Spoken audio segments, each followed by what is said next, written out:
তাহলে নবী পৃথিবীতে এসেছিলেন দিনকে বিজয়ী করার জন্য, এবং এই জন্য নবীকে আল্লাহ তাআলা যে ক্রনোলজিতে এগিয়ে নিয়ে গেছেন সেটাও কোরআনে আছে। আল্লাহ তাআলা নবীকে প্রথমে জ্ঞানের শিক্ষা দিয়েছিলেন। নবীর উপরে প্রথম যে ওহী ছিল সেটি ছিল ইকরা বিসমি রাব্বিকাল্লাযী খালাক। এরপরে যে ওহীও নাজিল হয়েছে সেখানেও আছে আত্মগঠনের কথা, পড়ালেখার কথা। ইয়া আইয়ুহাল মুযাম্মিলু কুমিল লাইলা ইল্লা কালিলা নিসফাহু আও ইনকুস মিনহু কালিলা আও জিদ আলাইহি ওয়ারাত্তিলিল কুরআনা তারতিল। তাইলে প্রথমে নবীকে এবং তার সহকর্মীদেরকে তৈরি করা হয়েছে কোরআনের ভিত্তিতে, আল্লাহর পক্ষ থেকে প্রেরিত ওহীর ভিত্তিতে। কারণ এটা ওহী ভিত্তিক আন্দোলন, এটা কোরআন ভিত্তিক আন্দোলন, এটা ইসলামী আন্দোলন, এটা আল্লাহর আন্দোলন। আল্লাহর আন্দোলন আর দুনিয়ার আন্দোলন তো এক হবে না। দুনিয়ার আন্দোলন তো হলো হইচই, মারামারি, কাটাকাটি, গ্রুপিং, লবিং, যত হাবিজাবি। মানে এক কথায় দুনিয়ার আন্দোলনগুলো হচ্ছে শয়তানের পথের আন্দোলন, মানুষের তৈরি করা আন্দোলন, আল্লাহ বিরোধী আন্দোলন। দুনিয়ার যেসব আন্দোলন এগুলো সবাই দুনিয়াই চায়, তারা আখিরাতের ধার ধারে না, তারা আল্লাহকে ডরায় না। ক্ষমতা পায়া ইচ্ছে মতো সুদ খায়, ঘুষ খায়, মদ খায়। সুদ, ঘুষ, মদের প্রচার এবং প্রসারে সমস্ত রাষ্ট্রযন্ত্রকে ব্যবহার করে।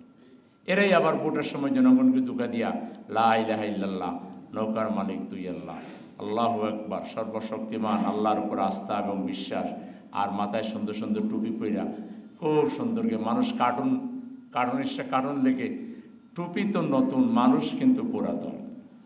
হ্যাঁ, সেই পুরাতন অভ্যাস, পুরাতন চাল চরিত্র সব ঠিক আছে, একটা সুন্দর করে টুপি লাগাই আইসা ভোটের সময় আইসা কবর জিয়ারত, মাজার জিয়ারত, এটা সেটা করে টুইরা মানুষকে ধোঁকা দিয়ে ভোটটা নিয়েই মানুষের বিরুদ্ধে যা যা করা দরকার সব 100% হক আদায় করে।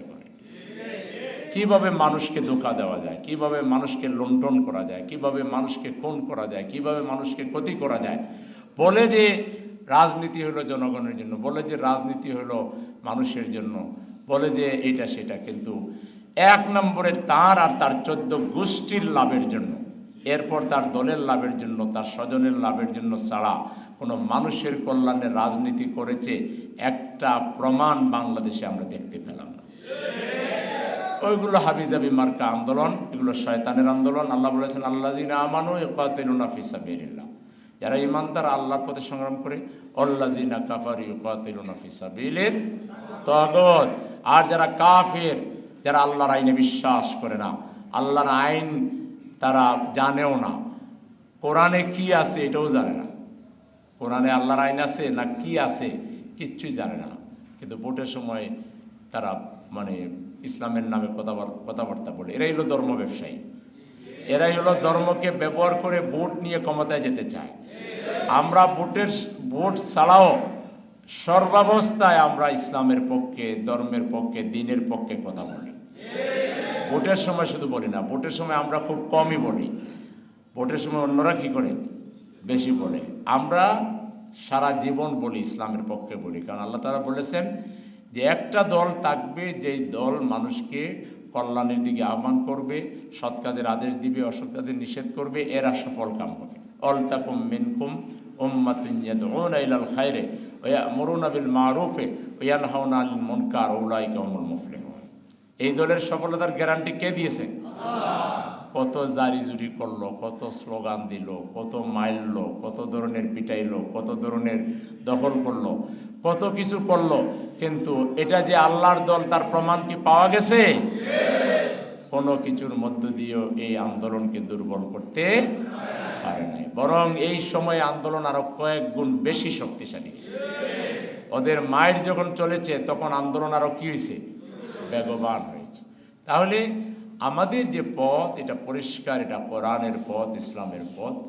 এই পথে আমাদেরকে প্রথমে রসুলের সুন্নাহ পালনের লক্ষ্যে তিনি যেভাবে বেশি বেশি করে কোরআন মুখস্থ করেছেন, কোরআন আত্মস্থ করেছেন, এমনভাবে করেছেন শেষ পর্যন্ত আল্লাহকে আয়াত নাজিল করে বলতে হয়েছে, হে নবী তোমার এত তাড়াহুড়ো করা লাগবে না, আমি তোমার মুখস্থ করাইয়া দেব।